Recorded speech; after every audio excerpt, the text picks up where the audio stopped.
Hi, good morning, good evening, good night, depending on what time of day you get to see this. Tavaris Cox here. And today I want to talk to you about something really briefly that's so important that we need to really truly grasp a hold of. And that is taking accountability and being there for one another. In Genesis chapter 4, verse 9, God came and he asked Cain, "Where is thy brother Abel?" And Cain said, "I know not. Am I my brother's keeper?"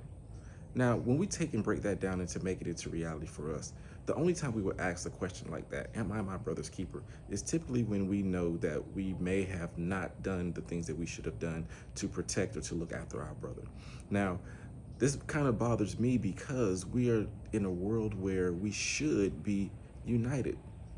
Even if we look at the things that's going on in the world, there's so much division. But more importantly, if we look at just what's going on here in the United States, there's so much division. There's so many things that we are fighting against one another.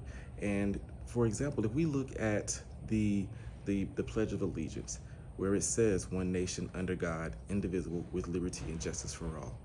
Now, how can we say that being one nation under God when a lot of us who may believe in God, a lot of us who may not believe in God, but we are not united? Because we are not one nation. We are fighting against each other. We are doing things that are not of each other. We are not trying to work together to build a community. Indivisible. How are we? We are very divided. We are not indivisible. With liberty, what liberty do we have when we are fighting against one another? What we need to do in order to have justice for all is we need to come together. We need to work together. And it doesn't matter what ethnic background you're from, what race or anything like that. We all need to work together because we understand that the overall goal is to build the kingdom of God. We need to work together. We need to put our differences aside. We need to seek ways to collaborate with one another to make everything better and a safer place for our children coming up and for the world moving forward. We do understand that Jesus has given us strict instructions and directions on how to do things and how to live life according to his will.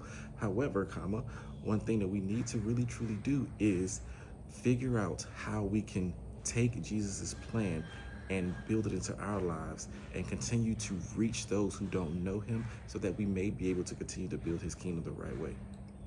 And I really feel as though you can do this starting today, starting right now, simply by being your brother's keeper. I hope today I said something to invoke change in your life to make you think a little bit more on ways that you can be your brother's keeper, ways that you can help build the community. God bless.